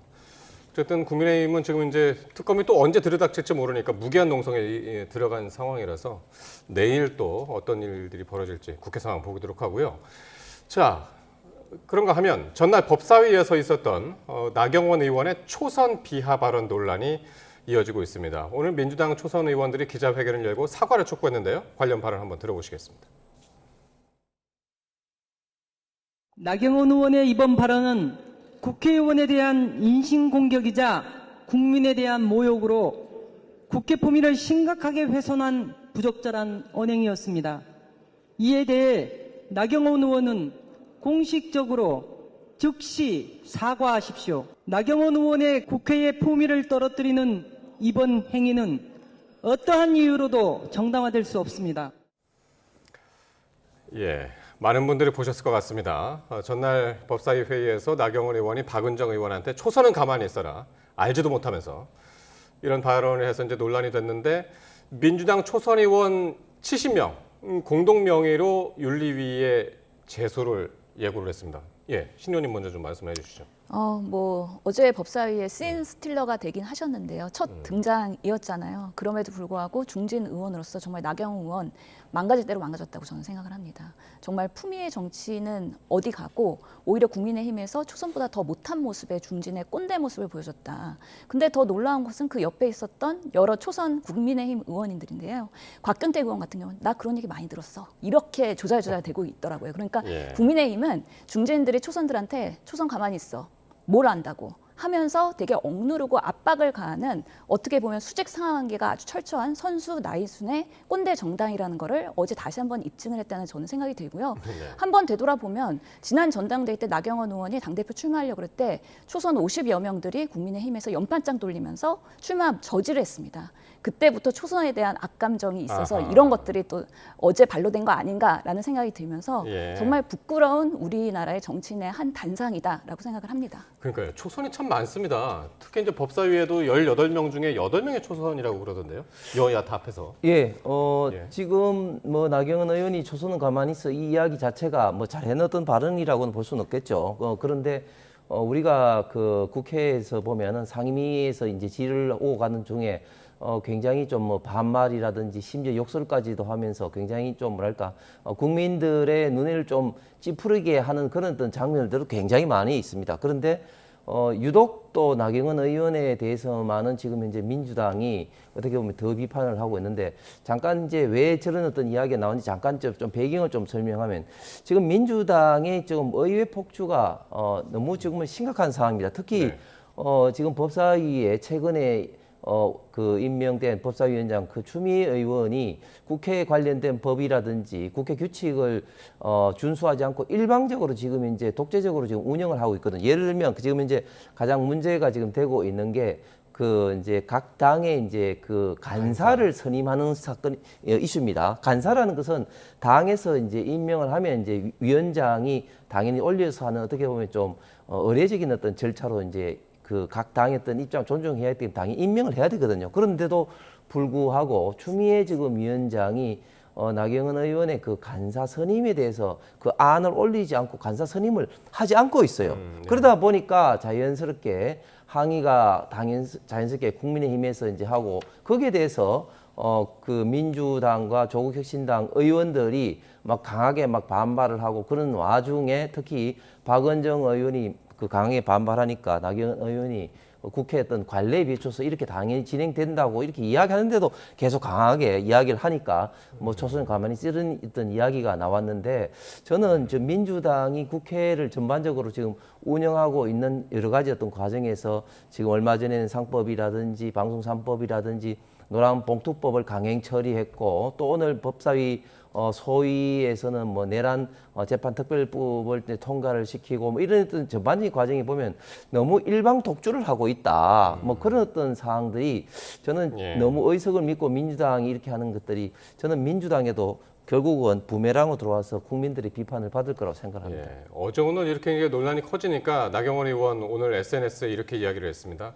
법사위 초선 의원들이 마치 행동대장처럼 고성과 비아냥으로 야당의 격을 낮추고 희화화한다. 이렇게 이제 반박을 했는데 사실상 뭐 사과하라는 얘기에 대해서는 이제 사과를 거부한 거고요. 그렇죠. 그냥 네. 변명을 하는 거죠. 내가 왜 그럴 수밖에 없었는지에 대해서 설명을 하는 건데 초선 의원들이 패기가 있기 때문에 더 열심히 싸울 수도 있습니다. 그래서 파이팅이 넘칠 수도 있는데 그거 자체를 그렇다고 가만히 있다라고 하면 초선 입틀막이라고 할 수밖에 없는 것이죠. 그러면서 나경원 의원이 만약에 간사선임에 있어서 이유 없이 민주당이 안건을 상정하지 않고 생떼를 부리는 거라면 정말 국민적 비판에 당면할 것인데요. 실제로 뭐 패스트트랙 재판을 받고 있어서 지연되고 있는 부분, 뭐 재판 무마를 위한 한동훈 전 장관한테 청탁 이런 부분에 대해서는 논외로 하더라도 실제로 이제 추경호 의원이 압수수색 당하고 이런 과정에서 비상계엄에 그날에 나경원 의원도 윤석열 대통령과 통화하지 않았습니까? 수사 대상에 물망에 있는데 지금 국민의힘은 한 번 뚫리면 계속 뚫린다. 그렇기 때문에 나경원 의원으로 방패막이를 하면서 법사위의 간사로서 뭔가 법무부나 아니면은 지금의 작금의 특검 상황을 어떻게든 쉴드 치겠다라는 그런 의도가 명확하게 보이기 때문에 그런 면에서의 법사위에서 간사를 하는 것이 이해관계 상충이 아니냐. 예전에 장동혁 의원이 선거법으로 기소됐을 때 본인은 법사위에서 이해관계가 있기 때문에 자진사임했던 과거도 있거든요. 그거와는 완전히 반대되는 지금의 모습을 보면서 국민의힘이 많이 스포일됐구나. 아이러니하게도 그때 정청래 위원장이 말렸죠. 예, 그때는 그렇기 때문에 사실은 좋았습니다. 과거에 장동혁 의원에 대한 평판이 민주당에서도 나쁘지 않았던 것이죠. 지금의 모습과는 다르지만 그런 정말 국민이 봤을 때는 그래도 감동할 수 있는 그런 모습이 아니라 오히려 이제는 악악되는 그런 상임위의 모습만 남은 거 아닌가 해서 국회가 점점 안타까워지고 있는 상황이다라고 말씀드리겠습니다. 결국에는 간사 선임 되겠죠? 안건 상정이 돼야 될 텐데요. 지금 저렇게 사고를 치고서는 곧바로 상정되기는 쉽지 않을 것 같은데요. 명분을 오히려 본인들이 자승자박으로 해서 올리기 어려울 것 같다는 생각도 듭니다. 자, 그리고 민주당이 이 검찰 개혁 관련해 가지고 의원총회를 열었습니다. 주로 신설할 그 중대범죄수사청, 줄여서 이제 중수청이라고 이야기를 하죠. 중수청을 어디에 둘 것이냐, 여기에 이제 논의가 집중됐다고 하는데 다수 의견이 행안부 산하에 두는 것으로 모였다고 하네요. 이것도 신 의원님이 좀 짧게 좀 설명해 주시죠. 실제로 수사와 기소를 분리하는 거에 대해서는 이견이 없고요. 그렇다면 중수청을 신설을 해야 되는데 수사를 할 수 있는 기관을 행안부에 둔다면 국가수사본부가 있기 때문에 너무 쏠림 현상이 있는 거 아니냐라는 약간의 우려도 정성호 장관이 언급한 바가 있습니다. 그럼에도 불구하고 법무부 산하에 중수청을 놓는다. 그러면 검사들이 결국에는 자리 더 차지하고 지금의 상황과 달라지지 않는 것이 아니냐라는 우려가 있기 때문에 오늘 정책의총에서 민주당에서는 대다수의 의견으로 중수청은 행안부에 두는 게 좋겠다. 일부에서는 국무총리실 산하에 두는 것도 뭐 소수의 의견으로 나오긴 했는데요. 그만큼 이 개혁 과제라는 게 참 어렵기도 하고 모든 것이 완벽하지 않기 때문에 의도하더라도 일부의 부작용이 있어서 이런 과정을 촘촘히 소통하면서 내일은 아마 법사위에서 또 공청회를 통해서 여러 전문가들의 현장의 의견을 수렴하고 그러면서 당정을 통해서 최종 안을 만들지 않을까라고 예상합니다. 그러니까 이 중수청을 어디에 두냐, 그러니까 행안부 산하에 두냐, 법무부 산하에 두냐, 요걸 눈여겨본 것이 지금 정부에서는 특히 이제 그 정성호 법무부 장관 입으로 직접 이야기를 했습니다만은 너무 행안부가 커진다. 그렇게 되면 수사 권한이 너무 커진다. 그래서 이제 법무부 산하를 이제 이야기를 했던 거거든요. 근데 이제 다시 또 이제 갈리게 됐네요. 그렇죠. 좁혀지지가 않습니다. 예, 그렇죠. 아무래도 지금 이제 그 행안부에서는 경찰을 이제 전반적으로 이제 관리 감독하는 주무 부처입니다. 잘 아시겠지만 행안부라는 것은 경찰 이외에도 지방자치단체의 어떤 전반적인 어떤 지원과 총괄하는 그런 어떤 업무가 있는 기존에도 굉장히 큰 부처입니다. 저도 공무원이기 때문에 그 내용을 잘 알고 있지만 행안부가 정부 부처에서는 기재부보다도 사실은 규모 면에서는 훨씬 더 큰 부처거든요. 그런데 기존에도 메머더 부처인데 또 새롭게 이제 생성되는 중수청까지 간다. 그러면 굉장히 그 부처에 있던 사이즈가 메모더 부처, 공용 부처가 뭐 되는 건 말할 것도 없고, 예. 그다음에 또 생각해 봐야 될 게 결국 이제 공수처과 중수청이 분리되는 상황에서 중수청이 이제 행안부로 가게 되면 원래 이제 중수청이 갖고 있는 여러 가지 어떤 기능을 봤을 때는 그러면은 경찰청하고 별 차이가 없이 되는 어떤 그런 가능성도 굉장히 있어요. 왜냐하면 이제 범죄 수사라는 어떤 그런 어떤 목적으로 봐서는 이제 그렇게 되는 것이죠. 자, 여기뿐만 아니라 지금 이제 그 보안수사권이라든지 또 이걸 전체적으로 또 관할하는 국가수사위의 어떤 문제라든지 이런 어떤 전반적인 어떤 조직 개편, 특히 이 범죄 수사 관련돼서 이런 어떤 제도는 사실은 국가의 어떤 100년 대계를 설계하는 사법 제도이기 때문에 신중하게 각 분야의 어떤 전문가들이라든지 특히 해당 분야의 어떤 그 실제적으로 근무하고 있는 실무자들과 꼼꼼히 봐야 되는데 지금 민주당은 뭐에 쫓기듯이 그냥 속도전을만 이렇게 몰아붙이고 있기 때문에 저는 현장에서 지금 현재도 과거에 이제 검경수사권 조정부터 공수처라든지 또 검수완박이라든지 이런 문제 때문에 현장에서 많은 문제가 현장에서 벌어지고 있거든요. 그럼에도 불구하고 또 이런 식으로 졸속으로 밀어붙인다. 시간에 쫓겨서 주어진 시간에만 쫓겨서 밀어붙인다. 이렇게 되면 이 피해는 고스란히 국민들에게 돌아갈 것이고 좋아할 사람은 범죄자밖에 없을 것 같습니다. 이재명 대통령이 그런 면들을 뭐 다 수렴을 해가지고 좀 토론도 하고 뭐 내가 할 수도 있고 토론 주제를 내가 할 수도 있다고까지 하면서 좀 시간을 갖고 천천히 하자라고 그런 취지로 이제 이야기를 하지 않았습니까? 그렇죠. 결국에는 개혁이라는 거는 모든 책임은 이제 정부가 가지고 갈 수밖에 없기 때문에 당에서 물론 입법을 하긴 하지만 실행 단위는 정부입니다. 그만큼 책임감이 높을 수밖에 없고요. 그런 면에서는 여러 가지 그 명암에 대한 부분들을 다 검토하고 실제로 어떤 방안이 가장 그 최선의 방법인지 이런 부분에 있어서의 논의가 이루어져야 될 텐데 사실은 국민의힘에서도 그런 안들을 좀 대안을 내면 좋을 텐데 지금 전혀 이런 검찰 개혁에 대한 부분, 수사 기소의 분리에 대해서는 일부 공감하는 부분들이 분명히 있는 것 같은데 전혀 그런 정책적인 목소리를 내고 있지 않는 부분이 있는 것이죠. 그러다 보면은 결국에는 여당에서 그리고 조국혁신당과 소통을 하면서 최선의 안을 마련할 수밖에 없다. 그런데 9월 달에 아무래도 발의를 하겠다고 타임라인이 있기 때문에 이제 한 달 동안은 충분히 논의할 수 있는 그런 기회들을 더 많이 열어야 된다. 그래서 어떤 결과를 도출하더라도 그 과정 관리 그리고 국민들 여론을 얼마나 충분히 담아내고 예상되는 부작용에 대해서 충분히 검토했는가 이런 것들이 정부의 신뢰를 담보하는 데 매우 중요한 절차적 행위이다라고 말씀드리겠습니다. 그래서 4일 목요일에 입법 공청회를 열고 국회요. 7일에는 이제 고위 당정협의회 일요일 날 열고 결국에는 25일 본회의에서 정부조직법 개정안을 처리하는 게 이제 민주당 목표인데 그렇게 흘러갈까요? 지금 이제 정부랑도 지금 의견이 지금 좁혀지지 않은 상황이라서. 제가 볼 때는 그 지금 내부적으로 굉장히 큰 이견들이 존재하기 때문에 조율하는 과정이 그렇게 녹록치 않을 것 같습니다.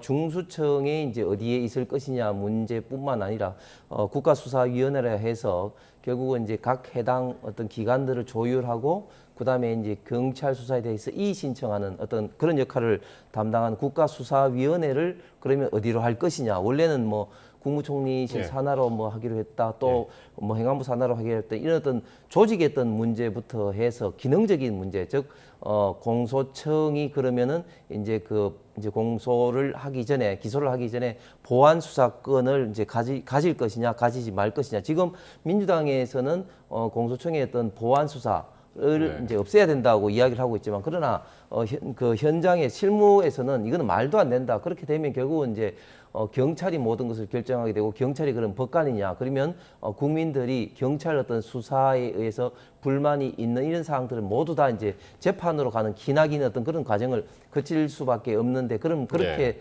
국민의 피해가 그렇게 발생돼도 되느냐 이런 많은 어떤 문제가 있기 때문에 이런 점을 이제 토론하기 위해서는 상당한 어떤 기간이 갈 수밖에 없다. 물론 뭐 뚝딱 해치울 수는 있죠. 그러면 후폭풍은 굉장히 마마 제가 볼 땐 클 겁니다. 우상호 정무수석이 오늘 이렇게 이야기를 했네요. 이게 그 중수청을 어디에 둘 것이냐 의견 차이가 좀 있는데 이게 큰 문제는 아니다. 7일 예정된 고위당정협의회에서 논의를 하고 난 뒤에 결론이 날 거다. 큰 문제는 아니다라고 이야기를 했으나 모르겠습니다. 그때 이제 정성호 법무장관도 이거는 뭐 입법이라는 거는 이제 국회에서 하는 거니까 대수롭지 않게 이야기를 했는데 계속 이게 좁혀지지가 않아가지고. 그래도 큰 틀에서의 근본적인 방향성은 있거든요. 기본적으로 수사 기소를 분리하는 과정에서 그럼 어느 부처를 어디에 산하에 둘 것이냐인데 특정 경찰이든 아니면 검찰이든 그 조직이 권력이 비대해지면 결국에는 오히려 권력 남용으로 연결될 수 있기 때문에 충분한 견제 수단이 필요하다. 그래서 중수청을 행안부의 산하에 두더라도 이를 견제할 수 있는 그런 보안 단계에서의 그런 대안도 같이 가야 된다. 이런 부분을 아마 고위당정에서도 논의를 하면서 추진하는 방향에 대한 공감대를 가져갈 것으로 보입니다. 관련 소식에 계속 매일매일 쏟아질 것 같으니까요. 오늘 말씀 여기서 줄이도록 하겠습니다. 지금까지 신현영 전 민주당 의원, 홍석준 전 국민의힘 의원과 함께했습니다. 고맙습니다.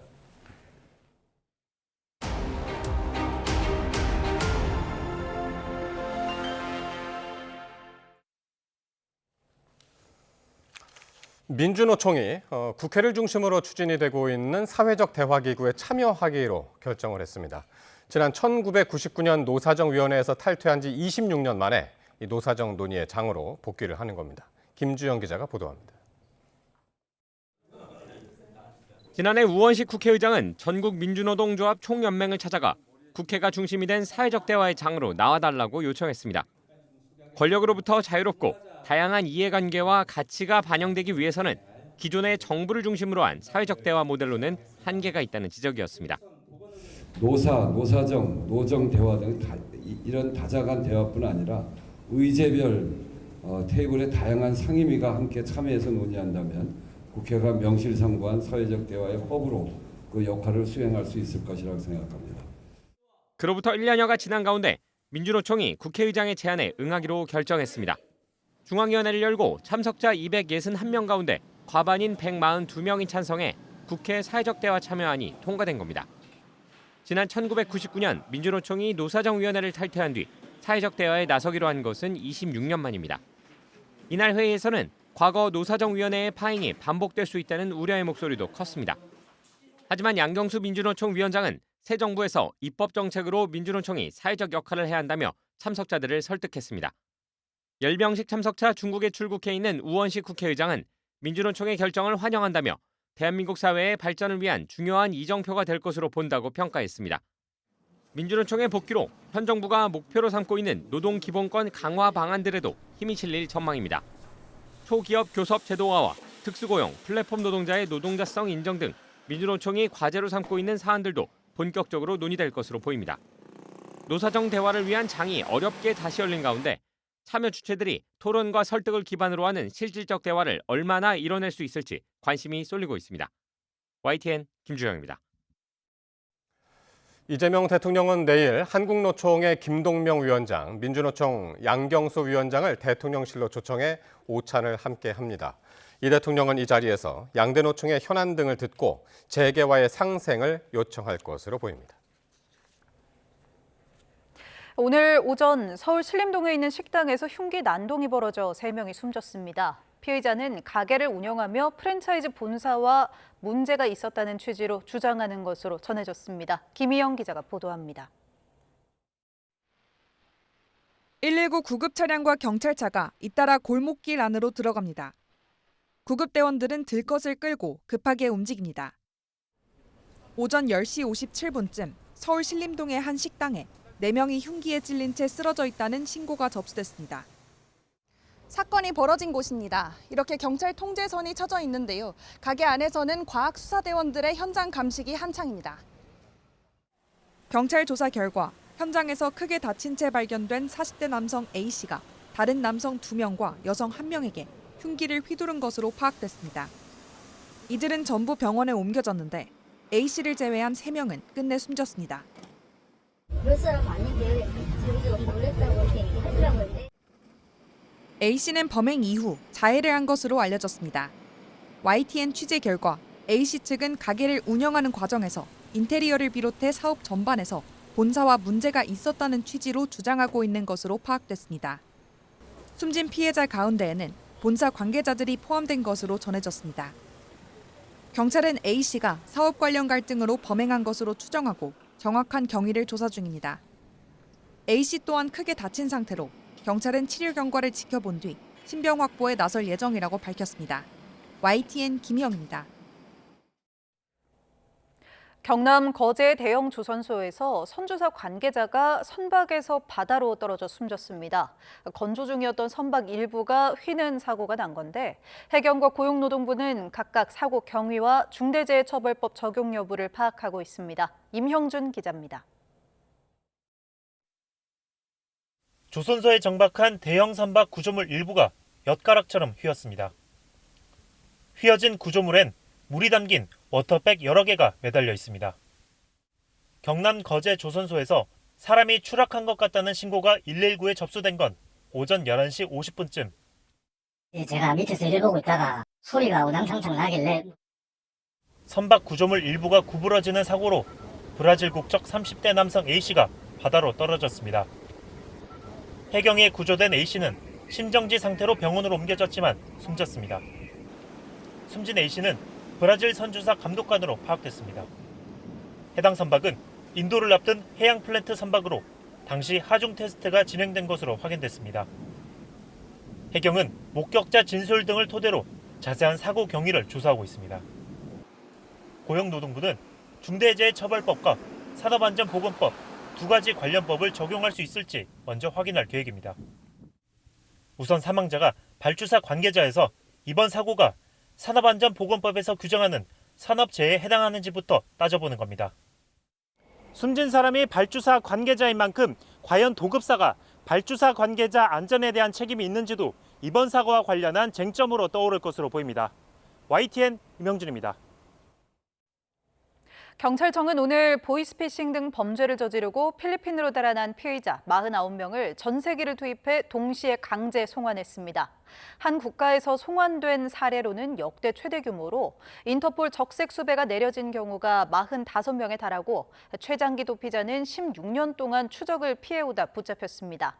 보이스피싱 등 사기 범죄 사범이 25명으로 전체 송환자의 절반을 넘는데 확인된 피해자만 1,322명, 피해액은 605억 원에 달하는 것으로 파악됐습니다. 인터넷 도박장 개설 등 사이버 범죄 사범은 17명으로 이들이 운영한 사이트에서 오간 판돈이 10조 7천억 원 규모로 조사됐습니다. 저출생과 저성장 흐름이 지속하면 현재 GDP 대비 50% 수준인 국가 채무 비율이 40년 뒤 150%대로 3배 급등할 것이라는 전망이 나왔습니다. 국민연금은 이보다 더 빨리 고갈될 것으로 전망됐습니다. 그나마 중립 수준의 전망입니다. 최도희 기자가 보도합니다. 인구 감소의 잠재 성장률을 밑도는 0%대 성장이 예상되고 있습니다. 쓸 때는 많고 세금은 덜 거치는 상황에서 나랏빚은 늘고 있습니다. 올해 국내 총생산 GDP 대비 국가 채무 비율은 49.1%, 기획재정부가 40년 뒤 상황을 추계한 결과 2065년 156.3%로 올해보다 3.18배 급증할 것으로 전망됐습니다. 비기축통화국 국가 채무 비율 상한선은 60%로 여겨지는데 앞으로 불과 10년도 안 돼 70% 선을 넘고 가파르게 상승하는 겁니다. 정부는 국가 채무 비율 증가의 주요 원인으로는 저출생 고령화에 따른 의무 지출 증가와 성장 둔화 등을 꼽았습니다. 40년 뒤 65세 이상 인구 비율은 47%로 지금보다 2배 이상 늘고 생산 연령 인구는 절반 수준으로 감소할 전망입니다. 법에 따라 정부가 의무적으로 지출해야 하는 예산인 의무 지출 비율은 올해 GDP 대비 13.7%에서 40년 뒤 23.3%까지 급증할 것으로 예측됐습니다. 이 같은 추계 결과는 그나마 정부의 인구 대응과 성장 대응 정책을 중립 수준에서 추계한 수치입니다. 비관적 시나리오에서는 국가 채무 비율이 173%까지 올라갑니다. 기재부는 주요 공적 연금과 보험도 40년 안에 순차적으로 고갈될 것으로 전망했습니다. 특히 국민연금은 23년 뒤인 2048년 적자로 돌아서 2064년 기금이 소진될 것으로 예상했습니다. 건강보험의 경우 내년 적자 전환에 2033년 준비금 소진이 예상됩니다. 이번 추계는 국가재정법에 따라 5년마다 발표하는 것으로 과감한 구조 개혁 없이는 국가 시스템의 지속이 불가능하다는 점을 보여주고 있습니다. YTN 최두입니다. 공정거래위원회가 대한항공과의 기업 결합 승인 조건 중 하나인 좌석 공급 유지 조건을 지키지 않은 혐의로 아시아나항공에 관한 조사에 나섰습니다. 아시아나항공은 공정위가 대한항공과의 기업 결합을 최종 승인하며 내건 조건인 2019년 대비 공급 좌석수 90% 이상 유지 의무를 어긴 혐의를 받고 있습니다. 앞서 아시아나항공은 또 다른 결합 조건인 좌석 평균 운임 인상 한도 초과 금지 조치를 어겼다가 공정위에 적발돼 지난달 121억 원의 이행 강제금과 법인 검찰 고발 조치를 받았습니다. 대학 수학능력시험을 10주 앞두고 2차 수능 모의평가가 치러졌습니다. 올 수능에서도 킬러 문항 없이 변별력을 확보하기 위해 어떤 문제들이 출제될지 관심인데요. 모의평가를 직접 풀어본 교사들의 조언을 이문석 기자가 전합니다. 9월 수능 모의평가는 수능을 향한 마지막 이정표라는 별명이 있습니다. 출제 유형과 요소가 그해 치러지는 수능 시험에 그대로 이어지기 때문입니다. 이번 모의평가를 통해 과목별로 수능을 어떻게 대비해야 하는지 현장평가당 교사들이 직접 분석했습니다. 국어 영역에선 하나의 선지에 2개의 어휘력을 담은 문항이 등장한 점을 주목했습니다. 보통 하나의 선지에서 하나의 어휘력을 물어보았는데 2개씩 짝을 지어 물어봄으로써 어휘력을 강조하고 있다는 느낌을 받았습니다. 수학 영역의 경우 작년 수능부터 올해 모의평가까지 유사하게 반복되는 문항들을 숙지하라고 귀띔했습니다. 작년에 치러진 수능이라든지 올해 치러진 6월 모의평가, 9월 모의평가 시험지를 딱 분석해 보면요. 비슷하게 계속 묻고 있는 문항들이 다수 보입니다. 절대평가인 영어 영역은 새 유형의 문제가 없는 대신 매력적인 오답 선지가 늘어나 지문을 처음부터 끝까지 꼼꼼하게 보라고 강조했습니다. 반복적인 개념들이 계속해서 설명이 되고 있어서 지문을 정확하게 이해하지 않으면 선지에서 또다시 헤매는 그런 순간이 발생할 수 있습니다. 교사도 입시 전문가도 모의평가로 수능 난이도를 예측할 수는 없다고 말합니다. 대신 머릿속 잔상이 사라지기 전에 평가 문제를 다시 풀어 틀린 부분을 바로잡는다면 수능에서 같은 유형의 문제가 나왔을 때 당황하지 않을 거라고 입을 모았습니다. YTN 이문석입니다. 정부가 오는 8일부터 영화 관람료 6,000원 할인권을 추가로 배포합니다. 문화체육관광부와 영화진흥위원회는 지난 7월 배포한 할인권 450만 장 가운데 자녀분 188만 장을 8일 오전 10시부터 나눠줍니다. 영화관별로 온라인 회원 쿠폰함의 할인권이 1인 2매씩 자동 지급되는데 영화관이 보유한 수량이 소진되면 할인은 종료됩니다. 애니메이션 영화 K-팝 데몬헌터스가 영화뿐 아니라 쇼 부문까지 모두 포함해 지금까지 넷플릭스에서 가장 많이 본 작품에 등극했습니다. 넷플릭스 공식 사이트 투둠을 보면 K-팝 데몬헌터스의 누적 시청 수는 2억 6,600만 회로 집계돼 오징어 게임 1과 웬즈데이 1을 뛰어넘고 1위에 올랐습니다. 이로써 K-팝 데몬 헌터스는 OTT 시청률이 확연히 오른 코로나19 기간 공개된 작품들의 시청수 기록까지 모두 깼습니다.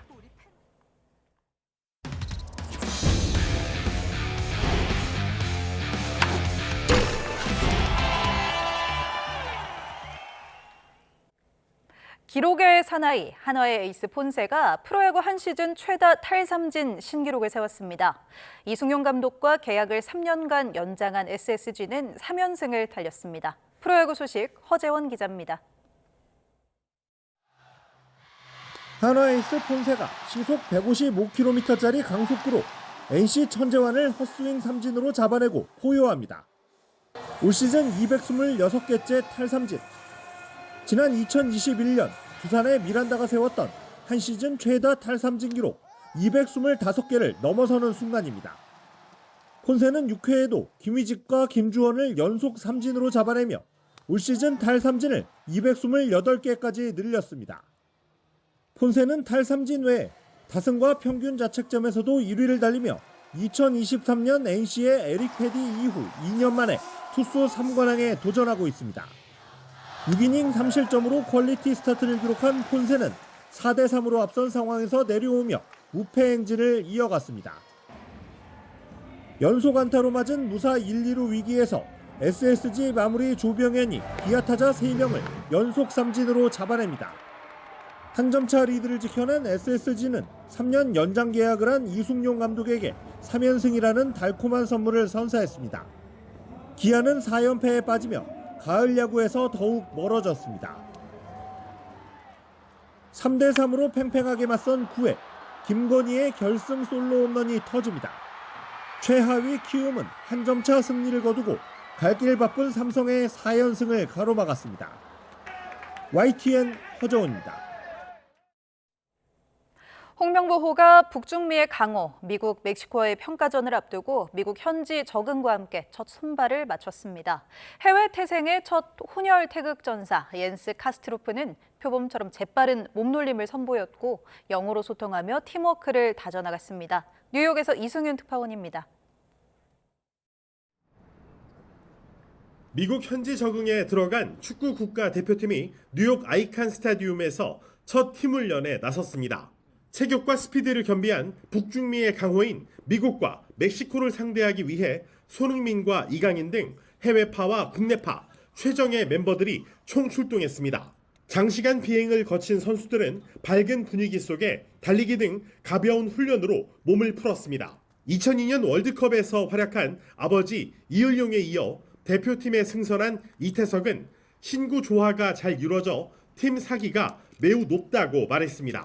어린 선수들도 이제 많이 대표팀에 들어오기 시작했고 또 위에 있는 또 흥민 형을 비롯해서 또 고참 형들이랑 또 좀 서스럼 없이 좀 얘기를 많이 하려고 하는 것 같아요. 좋은 융합이 돼서 또 좋은 경기력으로 나오지 않을까라고 생각하고 있습니다.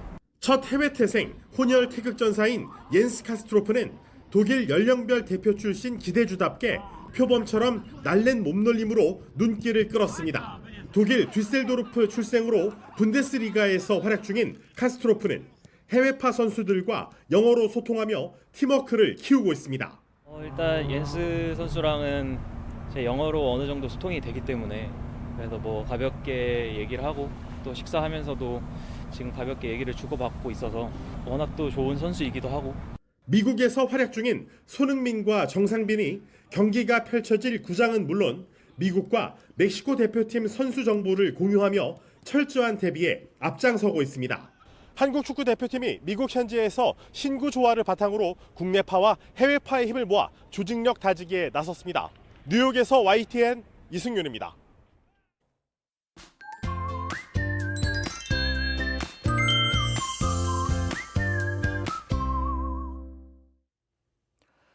내일도 남부지방을 중심으로는 여름 같은 날씨가 이어지겠습니다.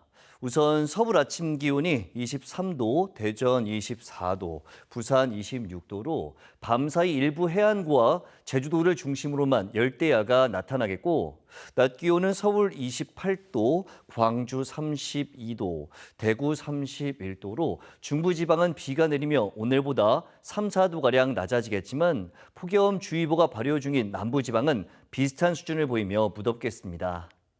내일 구름이 많이 끼는 가운데 수도권을 시작으로 오후까지 중서부 곳곳에 비가 오겠고 오전부터 오후 사이 동해안으로도 비가 확대되겠습니다. 또 제주도에는 오전부터 충청과 남부지방에는 오후부터 저녁 사이 한때 소나기가 지나는 곳이 있겠습니다. 강수량은 5에서 60mm가 되겠고 돌풍과 벼락을 동반하며 요란하게 내리겠습니다. 모레도 충청 이남 곳곳에 소나기가 지나겠고 주말부터는 전국 곳곳에 비가 내릴 전망입니다. 날씨 정보였습니다. 수요일 뉴스나이트 마치겠습니다. 시청해주신 여러분 고맙습니다.